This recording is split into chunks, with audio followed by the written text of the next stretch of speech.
The cockpit warning light blinked yellow.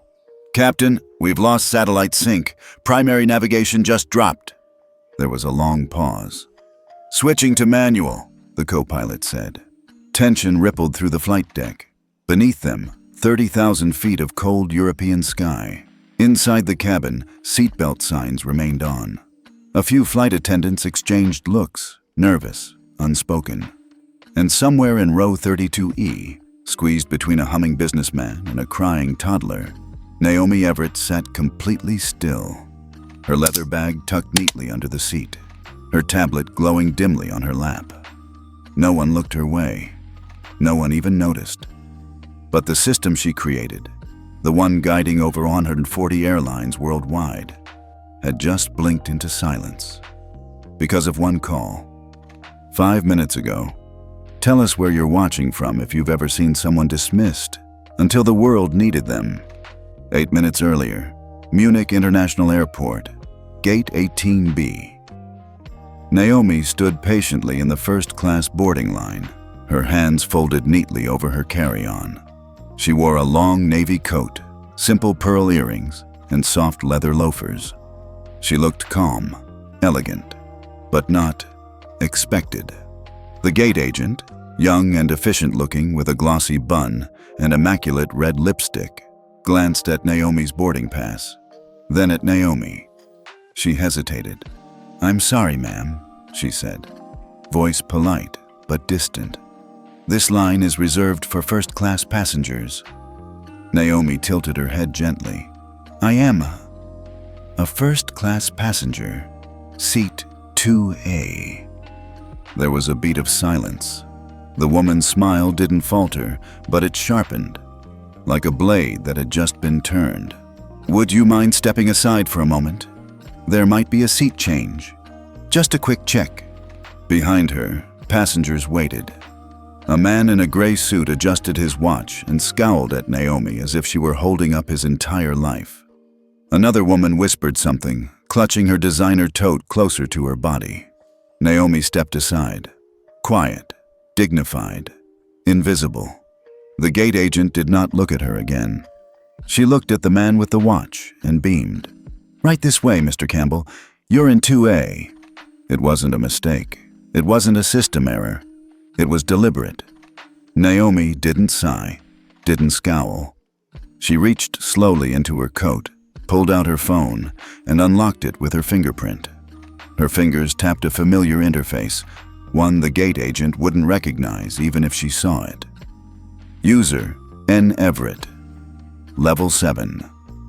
Authenticated command. Flight. Ethics 01. Activate target. AA-274, Emma Key ZRH. The response came instantly. Confirmed. Engagement countdown, 5 o'clock. She closed her phone and placed it back in her coat pocket. Then, when the attendant returned with a manufactured smile and no apology, "We've moved you to 32E in economy. We appreciate your understanding." Naomi simply nodded. "Of course." She walked past the red carpet, down the economy lane, disappearing from the cabin's luxury front like she never belonged there in the first place. Row 32E smelled faintly of cheese and baby wipes. Naomi maneuvered her bag into the crowded overhead bin 3 rows back. Her assigned one was already full, and slid into the cramped middle seat. The man on her left didn't even glance at her. The woman on her right sighed loudly as Naomi gently adjusted her coat to avoid touching her. She pulled out her tablet again.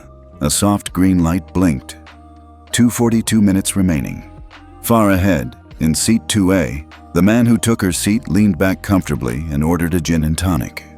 A flight attendant with striking blonde hair handed it to him with a warm smile. She had not smiled at Naomi. The cockpit lights flickered.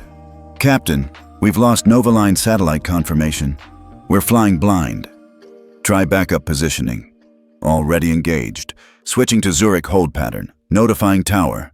The plane jolted slightly. Passengers muttered. One of the attendants walked briskly toward the flight deck, face pale. Another tried to calm a man asking, "Wait, what did the captain just say? Something about lost signal?" Naomi sat motionless. Her tablet screen read, Satellite Ethics Mode. Live Behavioral Alert. Gate Agent Violation, Logged Flight Crew, Score. Pending FAA Notification. Triggered Global Ethics Index Risk Alert. 12.5B Exposure. She closed the tablet softly. Across the aisle, a teenager wearing noise-canceling headphones was obliviously bopping to music. She almost envied him. Flashbacks flickered, not just to the gate, but to boardrooms where she was the only woman of color. To the time she was told she was too assertive in a funding pitch. To the time a server handed menus to everyone but her at a private dinner with 4 airline CEOs. Even now, at 62, as the architect of the most critical satellite network in modern aviation, they still thought she didn't belong. But here's the thing about quiet women like Naomi Everett. They don't fight with volume. They fight with infrastructure. Back in the cockpit, the flight crew stared at screens that wouldn't respond. Zurich Tower requesting emergency confirmation of current heading. We don't have it. This isn't just a drop. It's a hard block. Panic rising. They didn't know it yet, but Flight AA-274 had just been placed under Flight Ethics Disciplinary Review, a protocol embedded deep inside Novaline's code base. A protocol Naomi herself had written. It didn't activate often. But when it did, the skies got very quiet. Back in row 32E, Naomi took a slow breath. The hum of the engine steadied. Someone was finally about to learn that some people don't belong in economy, not because they're entitled, but because they built the entire system everyone else is flying on. And all it took was one call, 5 minutes, and a lesson the skies would never forget. Naomi Everett never asked to be recognized, but she had earned it. Not in headlines, not on glossy magazine covers, but in the language of engineers, of codes, of silent satellites orbiting thousands of miles above Earth, humming, stable, reliable, because she made them that way. But when she was 29, she learned a hard truth. No matter what you build, someone will still look at your skin before they look at your resume. The turbulence was mild now, just enough to keep the seatbelt sign on. Naomi barely noticed. She sat straight in 32E, watching the system correct itself. Passengers still whispered. The crew still looked uneasy. But Naomi's mind wasn't in that cabin anymore. It had already flown back, years, decades, across oceans, across boardrooms, across time zones where she'd quietly built a legacy so deep the world depended on it, and still didn't know her name. That was exactly how she planned it. Naomi was born in Atlanta, Georgia, the youngest of 3 daughters. Her father was a civil rights lawyer, her mother, a school teacher who never let a question go unanswered. They raised her on books, curiosity, and the clear understanding that the world would not hand her anything, especially not as a black girl with a brain that made adults nervous. By 14, she was teaching herself orbital physics. By 17, she had a scholarship to Caltech. And by 25, she was already a senior systems engineer at the European Space Agency, working on Earth-to-satellite latency protocols. She didn't care about the spotlight. She cared about the sky. She cared about precision. She cared about what happened when planes drifted off course by half a second, and 300 lives were in the air, relying on math no one else double-checked. So she double-checked it, and then built her own system. It started in a Geneva hotel room. She was 46, tired, angry. A project she designed had been stripped of her name and handed over to a white male colleague. Again, they had flown her out to Switzerland to smooth things over. The real translation, please don't make a scene. She didn't. She made a plan. 6 months later, Naomi filed a private incorporation request in Switzerland under a quiet name, Novaline Technologies.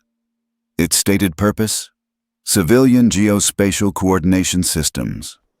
No one paid attention, until airlines started noticing their outdated positioning systems were clunky, inaccurate, and too expensive to maintain. Novaline offered cheaper, faster, AI-integrated solutions. She didn't sell hardware. She sold access. Buy in, and your fleet got seamless satellite guidance for everything from gate to runway taxiing to turbulence avoidance. Oh, and it also recorded how your flight crews behaved during that process. Silently, accurately, with logs time-stamped to the millisecond. By the time Naomi was 56, Novaline had contracts with 89 commercial carriers and 3 defense logistics subcontractors. By 59, she was quietly named one of the most powerful people in aerospace tech by a restricted list memo sent inside the EU. And by 60, she had written and installed a hidden but binding clause into every Novaline license agreement. Flight Ethics 01. All clients agree that unethical treatment of verified passengers may trigger signal degradation until review is completed. Most CEOs didn't read that far. Their lawyers skimmed. Their tech guys were just thrilled everything ran smoothly. So it ran. Until today. Naomi glanced down at the small screen on her lap. The signal interruption was stabilizing now. The protocol had done its job. Pilot acknowledged loss. FAA was pinged. Zurich was preparing the emergency reroute. She could practically hear the phones ringing in 3 corporate offices already, but her heartbeat was calm. She remembered Zurich, the hotel, the moment she decided that if they would not invite her to the system, she would build it under them. And now, every plane that flew over half the Earth relied on her fingerprints. Yet she still got told to step aside at a gate. A soft chime rang overhead. One of the flight attendants passed by, face pale and stiff. She didn't look at Naomi. The irony wasn't lost on her. They still didn't realize she had caused the navigation error. They just knew something had gone wrong, and something felt off. That was the beauty of ethics-based systems. They didn't shout. They logged. They acted. They exposed. Naomi didn't need to prove herself in person. Her code did that for her. In her hotel room the night before, she had reviewed the boarding logs of this particular airline. She noticed a pattern. Black and brown passengers were being reassigned from premium seats more often than others. Gate agents logged upgrades for white passengers over 20% more frequently when no system trigger required it. Internal memos cited vague profile checks with no documentation attached. She didn't want to believe it was deliberate. But she had seen the data. That's why she chose to fly today. Not as Dr. Everett, not as a guest, not as an invited speaker or name on a plaque, but as herself. A 62-year-old black woman in a plain coat, with a first-class ticket and no special title visible. And they had failed the test before she even boarded. Her phone buzzed softly in her coat.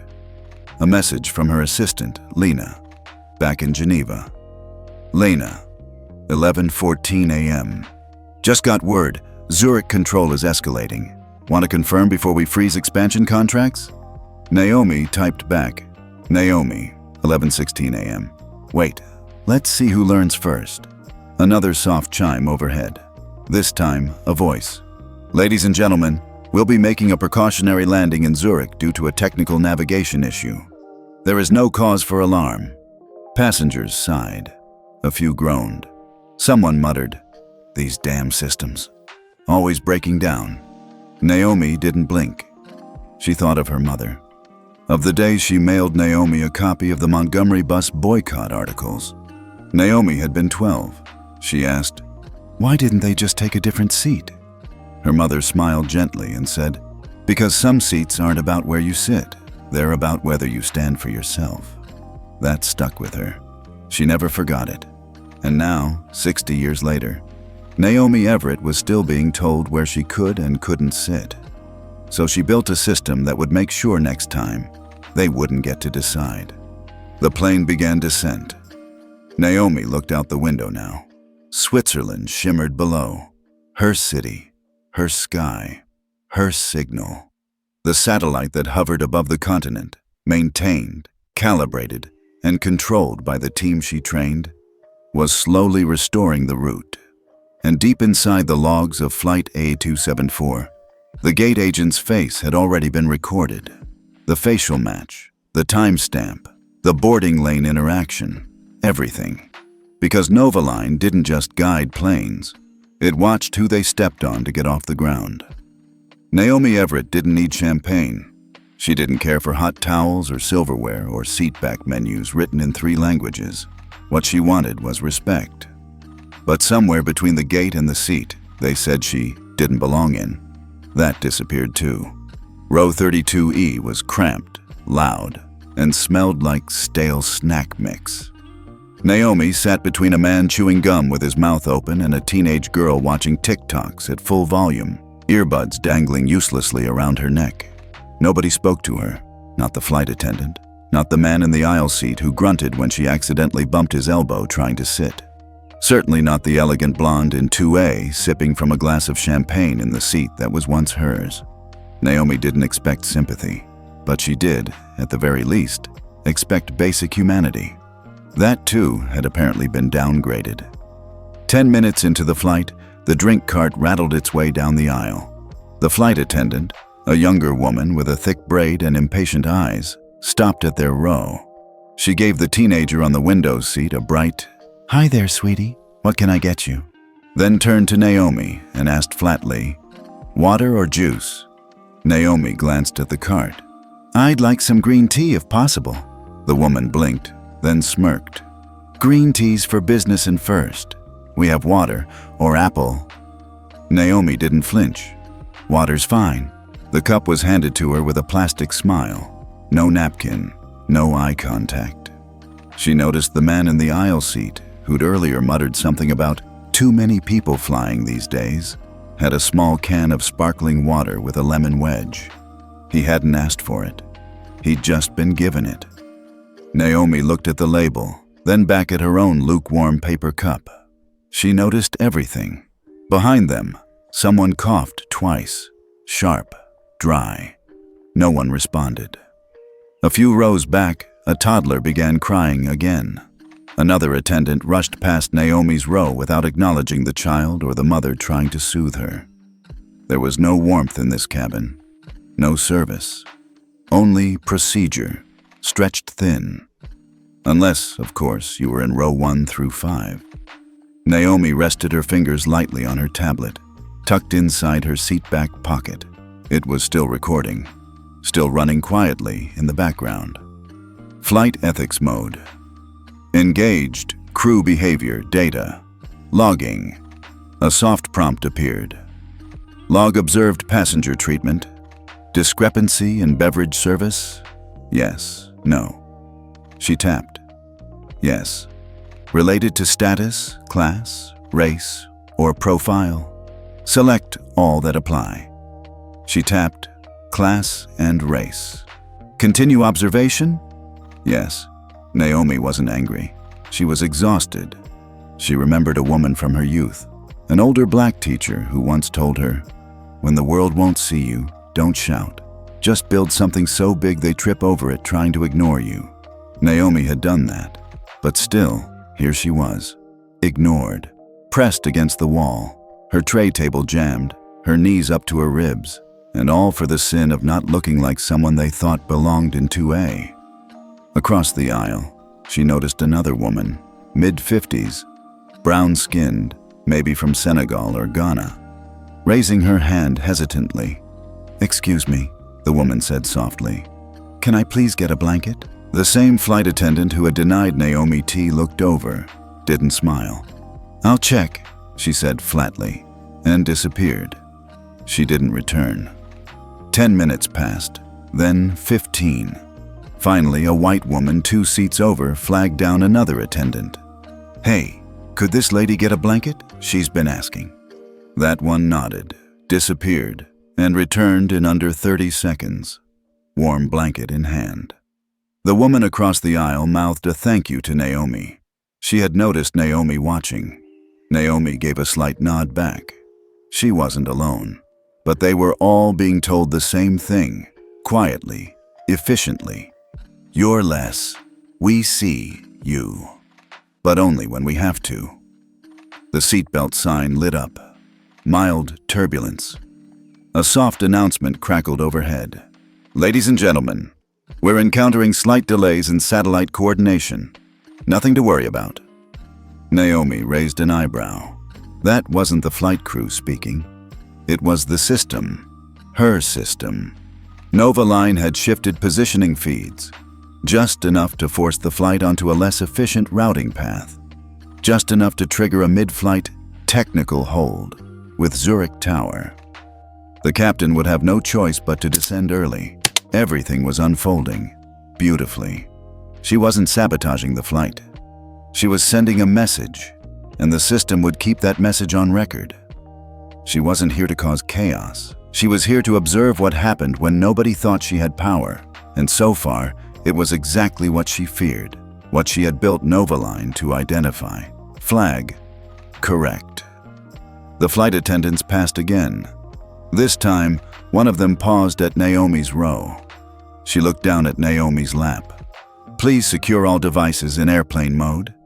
Naomi held up her tablet, screen already dark. "Done," she said. The attendant gave a short nod and walked on. 2 rows ahead, a white man was still tapping away on a full-size laptop. No one stopped him. The man in 2A, her seat, rang his call button. The same attendant responded within seconds. "Could you refill my champagne, please?" he said. "Of course, Mr. Campbell," she replied, beaming. "Still the brute?" "Naturally."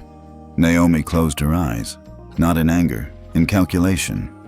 The logs were growing by the minute, time-stamped, cross-referenced, labeled by Nova Line's AI as preferential behavior discrepancy, cabin class, passenger profile. Every one of these moments, every skipped smile, every missing napkin, every ignored request, counted. They were the invisible things people don't sue over, but never forget. And they were the very things that, when patterned, became proof. Naomi didn't need an apology. She needed an audit, and that audit had already started. Quietly, legally, ruthlessly. The pilot's voice came back on. "Folks, we've been instructed by Zurich to make an early descent due to routing conflicts. We'll be landing approximately 17 minutes ahead of schedule. Thank you for your patience." He sounded calm, professional. But Naomi knew the voice behind that reroute, hers. She didn't need to stand. She didn't need to raise her voice. Because at 62, she had done something far more powerful. She had coded justice into the clouds. The plane hadn't even touched down yet. But inside Naomi Everett's mind, the landing had already happened. She knew what was waiting. The moment the wheels met the Zurich runway, a series of triggers would be quietly activated, built into Nova Line's ecosystem. No sirens, no big announcements, just data cascading through secure channels. Her system didn't need fanfare, it only needed truth. Flight attendants were starting their descent checks. The aisle buzzed with movement, people adjusting their seats, closing laptops, reaching for last-minute items. Naomi remained still. Row 32E was just as tight as when she first sat down. Her knees hurt, her back ached, but her spine was straighter now. She'd endured the full flight with dignity, quiet, unseen dignity. And now the world would see her. 5 rows ahead, she spotted the same attendant who denied her green tea earlier. The woman was crouched, helping a white couple with their bags. Polite, smiling, warm. When she rose, her eyes landed briefly on Naomi. Still no recognition. Still no acknowledgement that Naomi was anything more than another economy passenger who had wandered into a cabin she didn't fit. That was okay. Naomi wasn't here to be seen. She was here to see them and log every second of it. Her tablet vibrated silently. Protocol trigger. Pre-landing asset clearance initiated. Destination partner, Zurich Port Authority, confirmed. Customs and transport, neutral response unit en route, 7 minutes ETA. Perfect. Zurich had always been one of Nova Line's most efficient partners. By the time the cabin doors opened, the proper teams would already be in place, waiting not for her, but for a debriefing. The man seated next to her muttered under his breath again. These delays always happen when they let just anybody fly these routes. Naomi didn't even blink. Instead, she tapped her screen once, and Novaline's passive voice recorder caught the moment, automatically tagging it. Social profiling, passenger behavior index, moderate bias. It would be anonymized and added to the Novaline report. She wasn't after revenge. She was after change. And change required data. The plane finally touched down. Smooth. Controlled. Naomi took a deep breath, steadying herself, not from nerves, but from restraint. The old her would have wanted to stand up and announce something. Tell the crew exactly what they'd done. Name her title. Show them the badge. But that wouldn't fix anything. Letting them fall into their own audit? That was the real win. As the plane taxied, the captain's voice came over the intercom again. Ladies and gentlemen, welcome to Zurich. We'll be arriving at gate C12. Please remain seated until the seatbelt sign is off. Thank you for flying with us today. Polite, measured, completely unaware of the quiet storm landing with them. Outside, Naomi spotted a discreet black transport van pulling up beside the jet bridge. Two individuals in Navy suits stepped out. No logos, no visible ID, but Naomi recognized them instantly. They were Novaline liaison operatives. Protocol Response Team Number 7. As soon as the cabin door opened, the first-class passengers disembarked, slowly, with practiced entitlement. Naomi stayed seated. She didn't need to rush.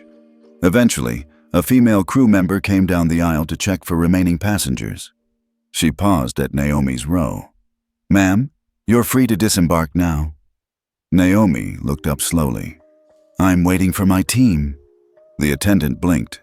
"I'm sorry. Your team?" Naomi gave her a long, measured look. Just long enough for it to register that something was off. Then she reached into her carry-on and pulled out a slim black card. No names, just a silver Novaline emblem. The flight attendant's face changed. Confusion. Then uncertainty. Then slight panic. Yes, of course, I'll inform the gate." Naomi didn't nod, didn't smile. She simply returned the card to her bag and stood. Outside the jet bridge, the two Novaline operatives were already in place, hands clasped behind their backs, posture military.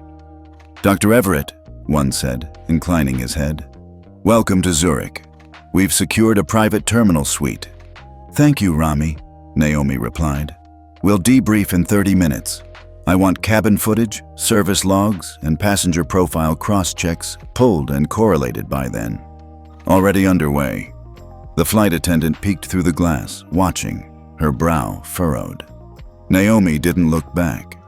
Inside the terminal, a quiet lounge had been cordoned off. The lead Zurich operations officer met her there, a tall woman named Erica, crisp in posture and protocol. "We received your flight data mid-route," Erica said. "Cross-referencing with our ethics oversight AI now." Naomi nodded. "And the crew?" "Still unaware. They'll be notified once the violation thresholds are verified." "Good," Naomi said softly.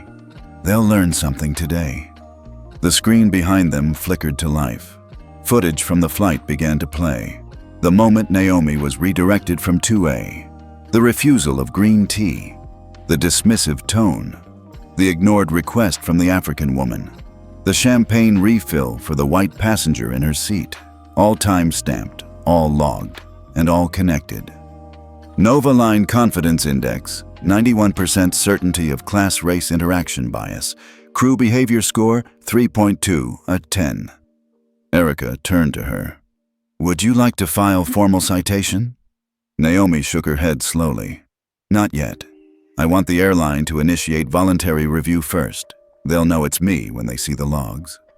She paused, then added, "But flag the flight for escalation if they don't respond within 48 hours. As she spoke, her phone buzzed again. An email from Anders Kiel, CEO of the airline. Subject, about flight G973. Let's talk. Naomi smiled. Just a little. The system worked. She stepped outside the suite, now calm, eyes on the distant tarmac.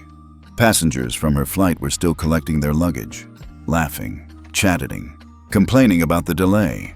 None of them knew what had just happened, that the woman they'd ignored in 32E was the one who'd triggered an ethics audit that could ground their favorite airline's expansion to Asia. Naomi watched them, arms folded, and whispered to herself, "You can keep your champagne. I'll keep rewriting the skies." Naomi Everett didn't rush to respond. She stared at the subject line blinking on her phone. Subject: about flight G973. Let's talk. The sender: Anders Kiel, CEO of Airlux Global. The man who, 48 hours ago, had no idea who was sitting in 32E. Now, he couldn't respond fast enough. She waited a moment longer, watching Zurich's evening light wash over the glass walls of the terminal. Then she tapped reply. Her message was brief. "Mr. Kiel, I'm available at 10 o'clock a.m. Zurich time via secure line. I suggest you come prepared. Dr. Everett." At exactly 10 o'clock a.m. the next day, Naomi took the call from a private boardroom at Novaline's Zurich office. No assistants, no press, no middlemen. Just her and him. Anders's face appeared on the screen, clearly not expecting her to look that composed. He wore the standard CEO armor, navy suit, perfect posture, sincerely concerned expression. "Dr. Everett," he began, "let me start by saying how deeply sorry I am for what you experienced on Flight G973. I've read the preliminary logs. Completely unacceptable."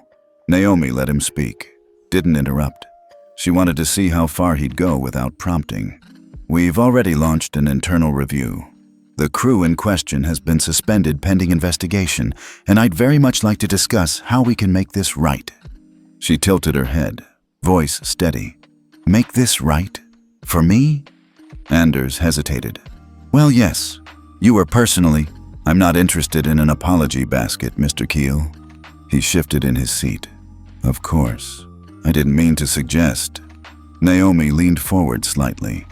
"You weren't prepared. Not just your crew. You, your systems, your oversight." Anders's voice lowered. "That's why I'm here. To listen. And to fix it." Naomi paused, then said coolly, "Then listen carefully." She clicked a button. The screen split to show live graphs, logs, metrics from Novaline's EthicsNet. Flight G973 didn't just fail. It exposed a pattern. 5 similar incidents logged in the last 90 days, all on Airlux routes to Zurich or Tokyo, all involving black or brown passengers seated in premium cabins. Anders swallowed. "We weren't aware of the pattern." Naomi nodded. "That's the problem." Then came the knockout. "So, here's what's going to happen, Mr. Kiel. You will not only issue a public acknowledgement, you will voluntarily enroll Airlux in Novaline's full-spectrum audit and oversight system, effective immediately." Anders blinked. "That would involve giving you direct access to all in-flight behavioral metrics?" "Correct. Including service logs, crew assignments, incident handling, and real-time behavior ratings." "That's unprecedented." Naomi didn't flinch. "So was a federal ethics auditor sitting in your back row and watching your brand crumble in real time." Silence. Finally, Anders spoke again, this time without polish. "If we comply, will Novaline delay filing the formal citation with FAA?" Naomi considered him for a beat. "For now. But this isn't a negotiation. It's your last off-ramp before this becomes public policy." "And what if I say no?" She smiled slightly. "Then we don't just escalate. We activate Clause 7 of the Civil Transit Equality Act, co-authored by me, which triggers a joint investigation by the FAA, Department of Transportation, and the EU Aviation Board. You'll be grounded across 3 continents before Friday." Anders went pale. "Understood." "Good," Naomi said. "You've got 12 hours to comply." After the call ended, Naomi stood, rolled her shoulders, and exhaled. power wasn't loud. It was precise. Back in the main operations suite, her team was already preparing briefing packets. Novaline liaison Erica approached with an update. Zurich Ethics Council just sent over a note of recognition. They want to discuss adopting Novaline protocols airport-wide. Naomi nodded. Let's send them the demo package and tag Geneva as next pilot city. Done. Across the room, a junior analyst looked up. Dr. Everett, you're trending. Hashtag num32 Ito CEO is climbing fast. Naomi raised an eyebrow. Let me guess, someone leaked the logs. Not us. Looks like a passenger filmed the tea denial. It's gone viral. CNN picked it up 20 minutes ago. Naomi sighed, then chuckled under her breath. People love poetic justice. She walked out onto the terrace as her team buzzed behind her. The city of Zurich shimmered in the distance. Calm, structured, like her. She thought about the flight, about the woman who rolled her eyes, the man who whispered about these people, the attendant who chose to serve some and ignore others. They would all forget her face, but they'd remember the consequence. Inside, Naomi's phone buzzed again. A message from her lawyer. Swiss Transport Council just requested a meeting with you. They want to consult on setting a new international standard for in-flight equity scoring. She smiled. This wasn't about tea. This wasn't about a seat. This was about rewriting the rules at 35,000 feet. Naomi didn't check the news that morning. She didn't need to. By the time she stepped into her Zurich office, the energy in the room told her everything. Eyes were locked on monitors. Phones buzzed non-stop. Analysts spoke in hushed tones, trying to keep up with the torrent of global media picking up the story. It wasn't just trending. It was catching fire. CNN's banner headline read, Black Federal Ethics Auditor Denied First-Class Seat, then Shuts Down Airline Access. BBC followed with, From Seat 32E to Global Oversight, Naomi Everett's Quiet Revolution. Even Al Jazeera's ticker blared, Novaline Audit Protocol to Reshape Global Aviation Standards? Naomi walked past the screens without slowing down. Her assistant Erica trailed behind with a full inbox of meeting requests. Switzerland wants you at their transport summit. Germany's asking for a closed-door consultation. South Africa wants to trial your ethics index. And your name's being floated for the FAA Oversight Board. Naomi paused only for a second. Start with South Africa. They asked first. Push the rest to next week. Erica nodded. Also, Airlux CEO Anders Kiel just released a formal statement. Naomi didn't even ask. Erica handed her the transcript. She skimmed it.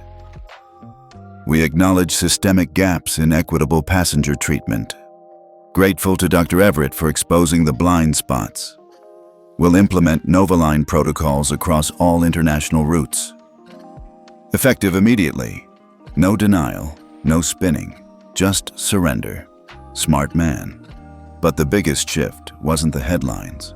It was the calls from the other airlines. Within hours, Novaline received 7 separate inquiries from carriers asking, what does it take to enroll in the oversight system? Can we test it quietly before making it public? How soon can you deploy a mobile audit team? This was no longer about one seat. This was about every seat. Every gate agent who ever side-eyed a black grandmother. Every flight crew who accidentally skipped a row. Every system that let it happen and let it slide. And now, they were all on alert. By mid-afternoon, Naomi sat across from her in-house legal counsel, Benjamin Cho. He was reviewing the volume of footage going viral. There's one clip that's being used everywhere, he said, angling the screen toward her. Naomi watched quietly. It was the moment the flight attendant offered sparkling water to the passenger in 3C, smiled, then turned and walked past Naomi without a glance. The camera didn't catch her face, but it captured her stillness, her dignity, and the tray of untouched food in her lap. The internet dubbed the moment the silence that spoke louder than first class. Benjamin looked over. You sure you don't want to speak to the press? Naomi shook her head. They've heard enough voices. Mine doesn't need to be one of them. Instead, she walked to the back of her office, opened the sliding glass door, and stepped onto the balcony. Zurich's skyline felt different today. Brighter, more awake. She pulled out her phone. One new text from a blocked number, but she knew who it was. The message simply read, "I saw what you did. Dad would be proud. See." She closed her eyes. That was all she needed. Behind her, Erica entered quietly. "Just wanted to let you know. Nova Lines now received 11 formal requests. 3 European airlines, 2 Asian, 1 Canadian, and the rest domestic U.S. carriers." Naomi turned. "Have legal prepare standard non-negotiable terms. Every airline signs the charter. No exceptions." "You got it." "And Erica?" "Yes?" "Double our ethics analyst team. We're not auditing one flight anymore. We're watching the industry now." That night, Naomi didn't attend any interviews. She didn't go on TV. She didn't tweet. She did one thing. She sent a digital package to 14 key regulators across the globe, each marked confidential, each encrypted with the highest clearance. Title: Proposed International Flight Equity and Dignity Standards, Phase 1. Inside, her full Nova Line Ethics Index, behavioral heat maps by region, a list of airlines with previous low compliance ratings, and one message at the end: the sky is not neutral, but it can be just. Naomi Everett. The next morning, Naomi's name appeared not just on the news, but on policy draft proposals in Geneva. By the time the New York Stock Exchange opened at 9:30 a.m. Eastern, Naomi Everett was already halfway through her second cappuccino. She sat in her office at Nova Line's Washington, D.C. headquarters. The large flat screen in front of her split into 3 windows: CNBC live feed FAA compliance tracker, and a confidential Bloomberg dashboard only senior government partners could access. She didn't say a word. She didn't have to. The numbers were already screaming loud enough. Airlux Global, 7.4% Sky Midwest, 9.2% Stratus, 1, 11.6% 3 airlines, all within the Nova Line Ethics Index's red zone, all under scrutiny, and now all under fire. Erica entered quietly with a legal memo in hand. SEC just flagged 5 airlines for failure to disclose discrimination risk exposure in quarterly earnings reports. Naomi raised an eyebrow. "That fast?" Erica nodded. "Your Zurich call was time-stamped and verified. Since then, half the transport sector has been flagged by risk assessment firms." Naomi didn't smile, but inside, she knew exactly what this moment was. Reckoning. By noon, the White House had made a call. Not to Airlux, to Naomi. The call came from the Office of Federal Transportation Reform, a direct line. "Dr. Everett, we'd like you to brief the Oversight Committee tomorrow at 9 a.m. Capitol Hill." "What kind of brief?" "Not just a status update. We want to propose that Nova Line protocols become a standard benchmark across all federally funded transportation projects." Naomi blinked. "You're talking trains, ports, highways. We're talking everything." That afternoon, Naomi found herself standing in the West Wing press prep room, reviewing a folder labeled Briefing, Everett, Equity Infrastructure Protocol Proposal. It had her fingerprints all over it, but now it had America's seals stamped at the top. Outside the building, protesters had already gathered, not to protest her, to support her. Signs read, "We stand with 32E. Flying while black should not be a risk. We need Naomi's index on every plane." And one hand-painted sign, bold and simple, "Let her lead." As Naomi exited the West Wing hours later, she noticed something unusual across the street from Lafayette Park. A large LED billboard had been updated. It read, "Nova Line Index Status, Live, 172 airlines, 27 countries, 1 standard," and beneath it, a ticker. "Next report, FAA Hearing Room C, 9 a.m. tomorrow." The next morning, Room C was packed. Not just by politicians, not just by reporters, but by former passengers. Dozens of them, black, brown, elderly, disabled. Those who had been denied seats, mistreated on flights, or ignored when they asked for water. They came not with lawsuits, but with witness statements. As Naomi approached the stand, her calm presence settled the room. Please state your name. Dr. Naomi Everett, Federal Ethics Auditor, Founder, Novaline Protocols. Proceed. She began, not with a statistic, but with a memory. I was 62 years old, seated in economy, denied a simple cup of tea in first class. What they didn't know was that I co-authored the Equity in Transit Reform Act. What they didn't know was that I came prepared. A pause. What you do today will decide whether our skies remain a luxury for the few or a promise to the many. After her statement, the room sat in silence. Then, one by one, members of Congress began to speak. Your system identified patterns we ignored for years. This protocol isn't just data, it's accountability. This isn't just about planes, it's about how we treat each other. The vote? Unanimous. Novaline ethics protocols to be recommended for nationwide aviation compliance, effective immediately. As she walked out of the hearing room, Naomi noticed something else. The same flight attendant from Flight G973, Tamara Ellis, was sitting in the gallery, quiet, tense. Their eyes met. No anger, no apology, just truth. Tamara stood up and walked over. I didn't know who you were. Naomi nodded slowly. Now you do.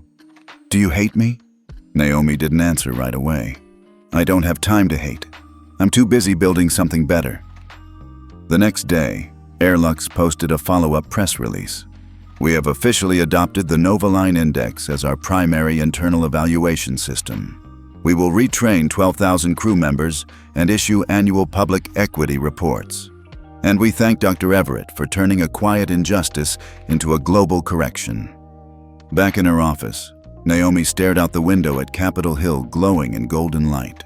She didn't smile, but she did allow herself a moment of stillness. This wasn't the end. It was the standard.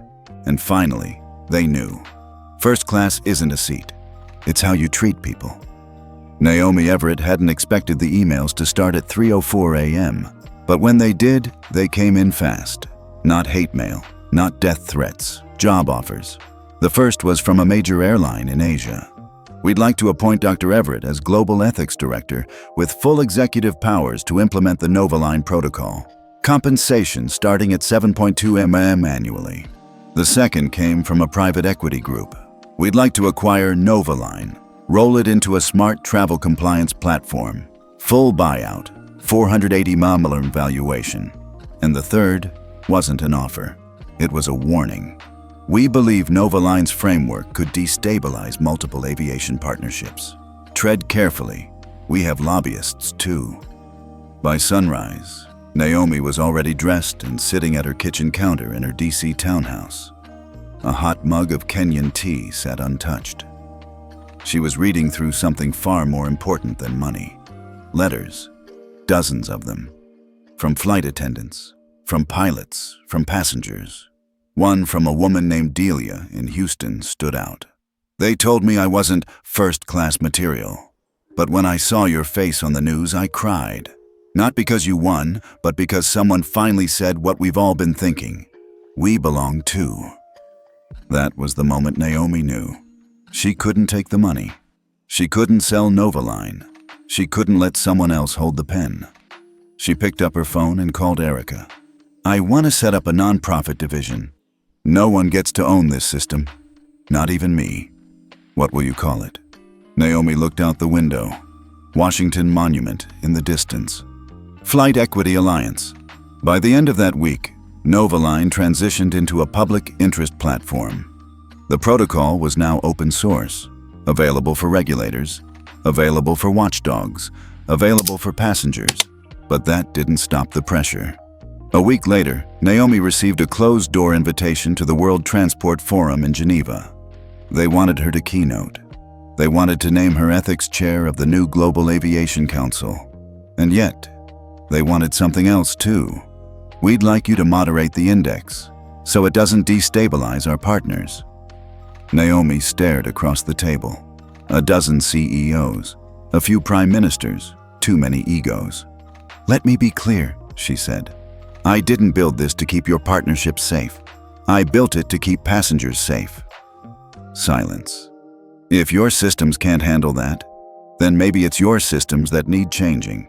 2 countries pulled out of the ethics agreement that week, but 5 others joined. And when the Washington Post ran the headline, Naomi Everett declines $480 million buyout, gives the system away, it wasn't just about ethics anymore. It was about power and who gets to hold it. Back in D.C., Naomi received a visit she wasn't expecting. A woman in a navy pantsuit stepped into her office. Older, sharp-eyed, confident. I'm Clara Mitchell, Office of Government Oversight. Naomi nodded. I know who you are. Clara smiled. I've been doing this a long time. We've had whistleblowers, we've had auditors, but what you did, that was systemic redesign. Naomi leaned back. It needed to be. We think so too. We'd like to ask you to serve as Chief Compliance Strategist, not just for airlines, for every federally regulated transport body in the country. Naomi was stunned. Trains, subways, ports, all of it. What's the scope? Scope, Clara said, smiling.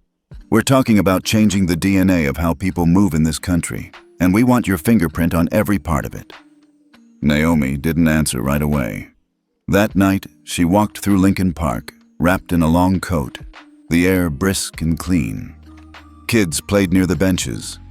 A little black girl ran ahead of her mother, arms wide like airplane wings. I'm flying, she shouted. Naomi watched and thought. This wasn't about revenge anymore. It was about legacy. The next morning, she accepted the offer. Her role wouldn't just impact passengers. It would redefine how justice travels, not through speeches, not through lawsuits, but through systems. Every scan at a gate, every name on a list, every smile, or lack thereof. Now, someone was finally watching. How do you dismantle something you can't control? That was the question whispered across boardrooms, newsrooms, and Senate hearing chambers the moment Naomi Everett declined every private offer and gave Novaline to the public. But what happened next? They tried to break her instead. Quick pause before we dive in. Where are you watching from? Tell us below. This part gets wild. It started with a headline. From a tabloid, of course. Ethics queen or power addict? Naomi Everett under fire for political overreach. Then came the primetime pundits. You can't let one woman decide how every airline should run. What's next? Seatbelts for feelings? And then, predictably, Congress stepped in. We need to investigate whether Dr. Everett's open source index constitutes unregulated influence over federal systems. Naomi knew it was coming, but what she didn't expect was how fast they'd try to undo it. Within a week, 3 airlines pulled out of the Novaline agreement. A conservative PAC launched an anti-Naomi ad campaign, and an anonymous whistleblower accused her of manipulating the index for personal bias. Erica burst into Naomi's office one morning, face pale. They just subpoenaed all your emails. Naomi didn't flinch. Let them read every word. I wrote them assuming someone would. Naomi, they're saying you flagged some airlines more harshly than others. Naomi raised an eyebrow. I flagged those who lied about their diversity audits. That's not harsh. That's called a consequence. But the media spun it differently. They called it targeted revenge. Dr. Everett is just another angry black woman on a crusade. That one stung, not because it was new, but because it was lazy. 2 days later, Naomi appeared on a live panel on Telltales news network, facing off against a former airline CEO and a political commentator.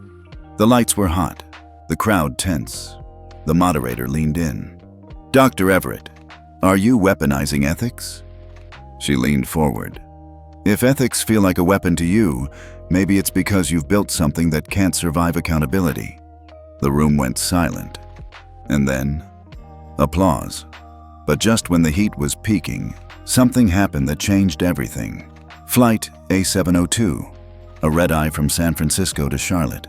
Mid-air, a passenger collapsed.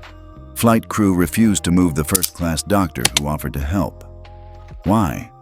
She didn't look like a doctor. The passenger died on landing. The news exploded, and the footage showed exactly what people feared.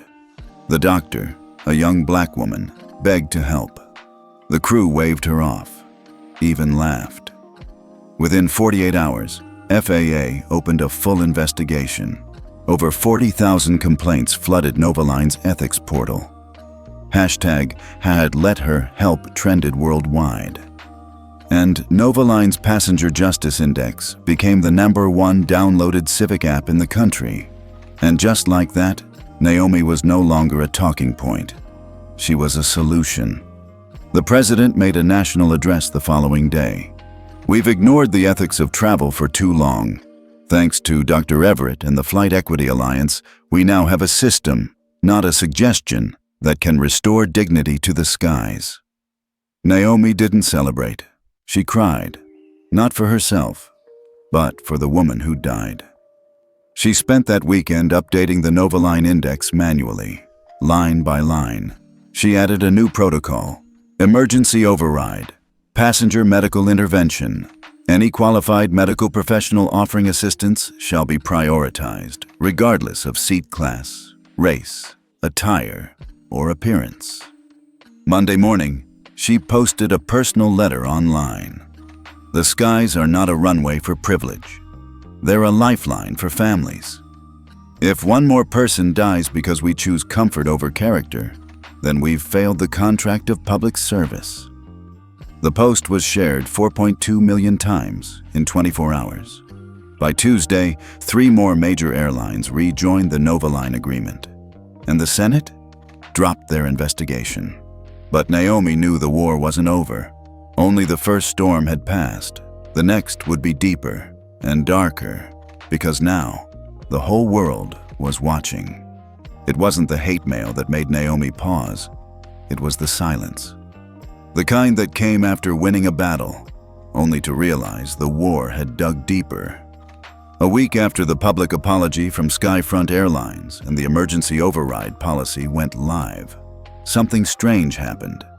A lobbyist memo was leaked to the press. Title: Passenger Bias Management Strategies for Profit Optimization. The author? A consulting firm that advised 7 major airlines.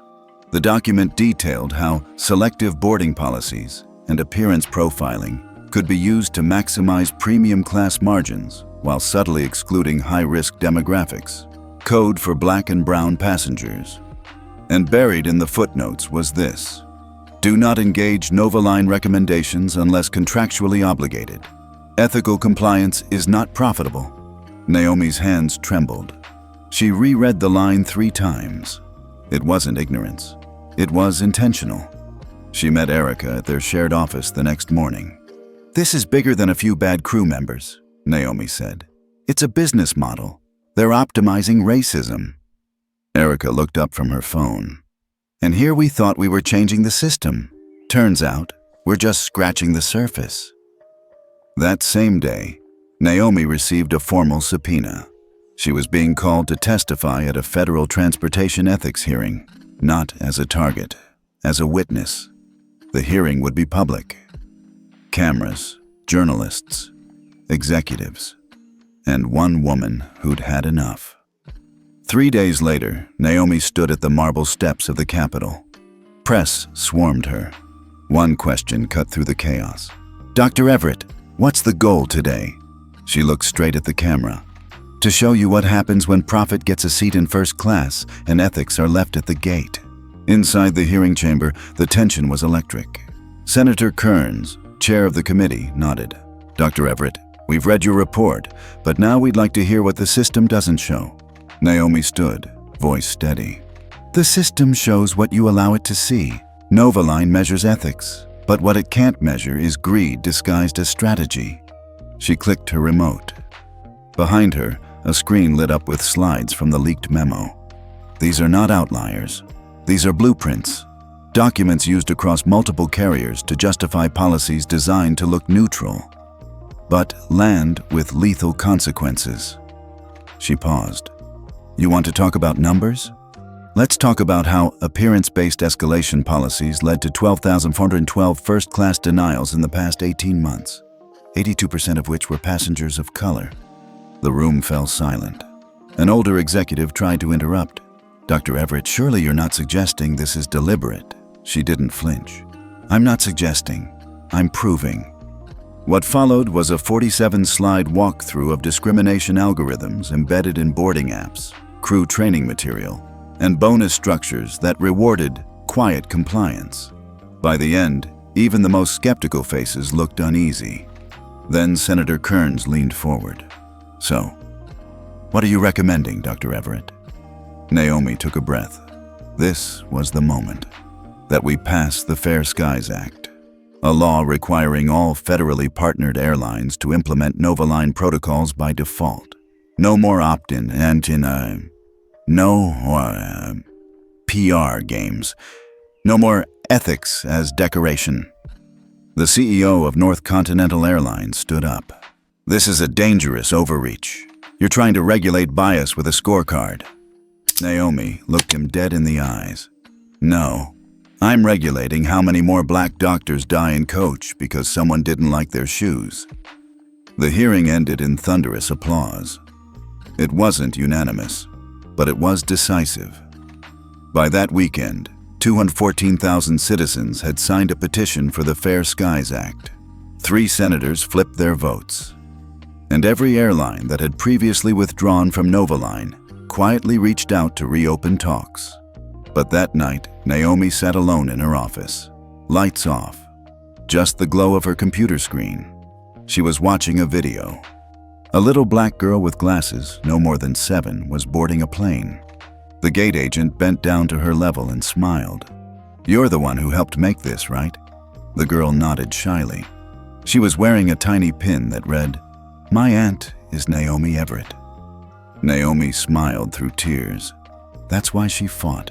Not to be right, but to make it safe to fly while black, to make it safe to belong. For the first time in months, Naomi Everett stood still, not out of fear, but because something inside her told her to listen. To the silence after the applause, to the hush of every offer that was never said out loud. Because when systems fall apart, they don't go quietly. They offer peace, with a price tag. 3 days after the hearing, Naomi sat in a private meeting room at the Mayflower Hotel in D.C. The room was too quiet, too clean, too cold. Across the table sat a woman in a burgundy blazer, flawless makeup, eyes sharp, voice warmer than expected. Dr. Everett, we respect what you've built. Truly. Naomi didn't respond. The woman continued. We're not here to undo it. We just believe, like any strong foundation, your system might need a little flexibility. That word. Flexibility. It never meant what it claimed to mean. The woman slid a sleek folder across the table. Inside were notes, numbers, and a proposal. A revised version of the Fair Skies Act. You keep the branding. You keep the oversight. We just soften a few flags. Remove the penalty tiers for repeat offenders. Slow down the timeline for compliance. Say, 36 months instead of 12. Naomi flipped a page. There it was. Line 12, paragraph 2. Ethics violations should be weighed against operational efficiency and commercial discretion. She looked up. So if it's more profitable to discriminate, it becomes excusable? The woman didn't blink. We're saying it becomes negotiable. Naomi stood up. Her chair scraped loudly against the marble. This isn't a negotiation. This is a bribe, dressed in policy. The woman smiled thinly. Don't be dramatic, Naomi. Think of the bigger picture. Do you really want to force this through and start a war with every airline executive in America? Naomi walked out without another word, but her mind was screaming. Because the truth? She knew they weren't bluffing. Back at her office, Erica poured 2 coffees. Naomi sat in silence, staring out the window. "If I don't compromise, they'll stall it in committee," she muttered. "If I do, I betray everything this was built for." Erica leaned back. "Do you remember why we started this?" Naomi looked over. "To make flying safe for everyone." Erica nodded. "Then don't let them rename the enemy." Later that night, Naomi drafted a press release, then deleted it, rewrote it, deleted again. Words weren't enough. So she decided to do what no one expected. She went live. At 8:17 p.m., Naomi started a live stream titled Unedited, Unbought, Uncompromised. Within 15 minutes, over 300,000 viewers were tuned in. She looked straight at the camera. "Today, I was offered a compromise. But let me be clear. There is no version of fairness that requires permission to apply. There is no dignity in delay." She paused. "You don't soften ethics. You strengthen them. You don't phase indecency. You demand it." By midnight, the clip had gone viral. Uncompromised trended across 5 countries. Major civil rights groups endorsed her position. And more importantly, so did voters. 2 days later, Senator Kearns called her personally. "You sure about this, Naomi?" "More than ever." "Then be ready. They'll come for you. The industry, the unions, the media." Naomi took a long breath. "Let them. If we fold now, we're not reforming the skies. We're repainting the same storm clouds."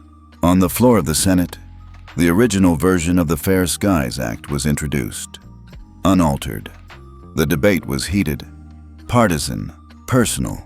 Some called it overreach. Others called it revolution.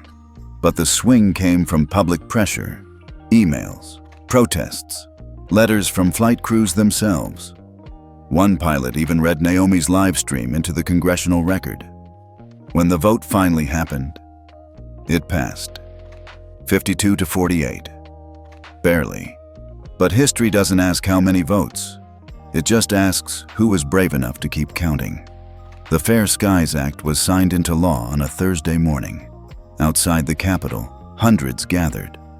Among them, veterans, teachers, nurses, janitors, pilots, students, people who had once been denied, now standing in the front row.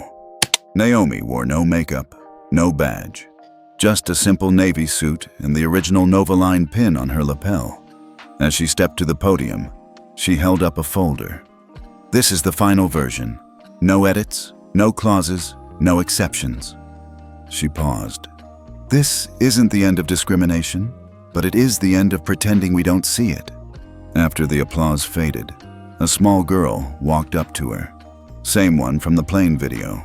She held Naomi's hand tight. "They said I can be anything now, even a pilot." Naomi kneeled down, voice trembling.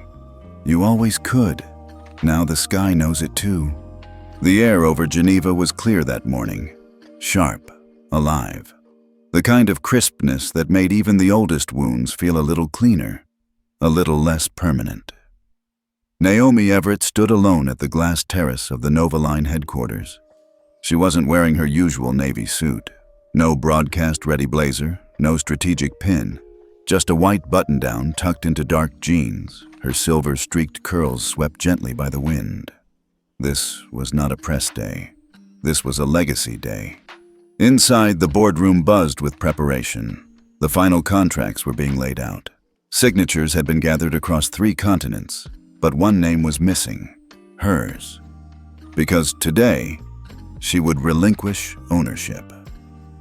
After 23 years of building Novaline, brick by brick, satellite by satellite, Naomi was giving it away to the world. But not without one final condition. Just 20 hours earlier, the Novaline Executive Board had called an emergency meeting. Erica, holding back tears, was the first to speak. "You're serious about this?" Naomi nodded. "It's time." "We can fight," another exec said. "With the new funding coming in, that's exactly the problem," Naomi cut in. "We built Novaline to make the skies fairer, not to trade ethics for expansion." She tapped the table, slow and deliberate. "Starting tomorrow, Novaline will no longer be a private company. It will be a non-profit foundation chartered under international law. The room fell silent. Then Naomi added the line she'd rehearsed for weeks. Any airline, alliance, or government that wants to use our systems has to sign the Ethical Access Accord. No exceptions. Full transparency. Public ethics audits. Real consequences. Another exec, a younger man in his 30s, cleared his throat nervously. Naomi, if we do that, some governments will walk. She looked straight at him. Then let them walk. The sky belongs to everyone, not just those who can manipulate the air. By noon, she had drafted the final clause herself. Clause 14, Global Transparency Mandate. All Novaline-supported carriers and governments must submit to quarterly, independently verified ethics and bias audits, including anonymous passenger reviews, real-time complaint resolution systems, and public reporting of incident data. Refusal to comply will result in automatic suspension of system access and blacklisting across Novaline's partner network. There were gasps, but no one dared protest. Not this time. And yet, the part that would define her legacy wasn't written in legal language. It was in the small details. The emails from anonymous flight attendants, the handwritten letter from a pilot in Kenya, the voice message from a teenage girl in Seoul who said she watched Naomi's live stream at 2 a.m. and now wanted to design aircraft ethics interfaces for a living. Novaline had become more than a company. It was a signal, not just in the sky, but across every invisible line of power that once told certain people they didn't belong. The final handoff happened at 3:42 p.m., live streamed across 17 platforms. Not for fanfare, not for donors, but so no one could ever say it didn't happen. Naomi walked into the glass boardroom, carrying a slim black folder. Inside, the signed charter. She laid it on the table and said only 2 words, "It's done." And the room erupted, not in clapping, but in tears. Some silent, some sobbing, because they knew what this meant. She was stepping away, not from the fight, but from the platform she had spent half her life building, so others could step up and fight too. After the signing, reporters tried to swarm her at the elevator. She politely declined. Instead, she took the stairs, floor by floor, quietly, like a woman carrying memory instead of power. Downstairs, in the Novaline lobby, stood the girl from the plane. Her name was Leah, now 12. She wore a flight school hoodie and a smile that stretched wider than Naomi remembered. "My mom said if I waited here, you'd show up," Naomi chuckled. "Your mom's always been right." They walked together out into the sunlight. "You really gave it away?" Leah asked. "I didn't give it away," Naomi said. "I returned it." "To who?" "To the people the sky forgot." That evening, Naomi hosted a small gathering at her home near Lake Geneva. No cameras, no speeches, just stories. Elijah from Nairobi shared how Novaline helped uncover a racist hiring algorithm in his airline's crew assignment system. Farah from Toronto talked about how she used the complaint submission portal to file against a gate agent who had denied her mother a wheelchair. And near midnight, Leah stood up awkwardly in front of the group. "I know I'm just a kid, but if the sky forgot us, I think you reminded it." The room went still. Naomi wiped her eyes and stood. "Leah, the sky never forgets, but sometimes people do, and it's our job to remind them, not with rage, but with record, with resolve, with systems that outlive us." Later, when most had gone home, Naomi sat on the porch alone, a soft fleece blanket over her shoulders. Erica joined her, 2 mugs in hand. They watched a plane blink across the starlit sky. "You think they'll uphold it?" Erica asked. Naomi smiled faintly. "Some will, some won't. But that's the beauty of open systems.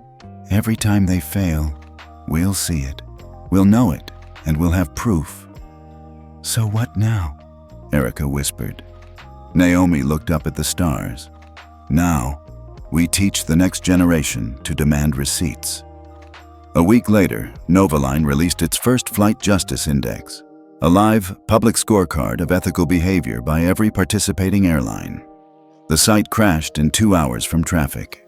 By day 3, 5 CEOs had resigned.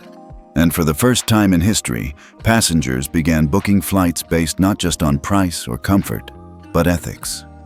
A quiet revolution, measured not in noise, but in the absence of fear. Final scene. 6 months later. Naomi sits anonymously on a flight from Accra to Madrid. No one recognizes her. She likes it that way. The flight attendant greets a black woman in a wheelchair with full dignity, escorts her to first class without hesitation. Naomi smiles quietly, sips her tea, and as the plane lifts into the night sky, she whispers, "Now the sky remembers." And just like that, the woman they tried to humiliate rewrote the rules for the entire sky. Not with shouting, not with revenge, but with systems, with structure, with truth. Have you ever seen someone take quiet power and flip the whole game? Tell us where you're watching from, and if you've ever seen karma hit like this before, we'd love to hear your story. Because here at Telltales, we don't just tell stories, we remember who was forgotten,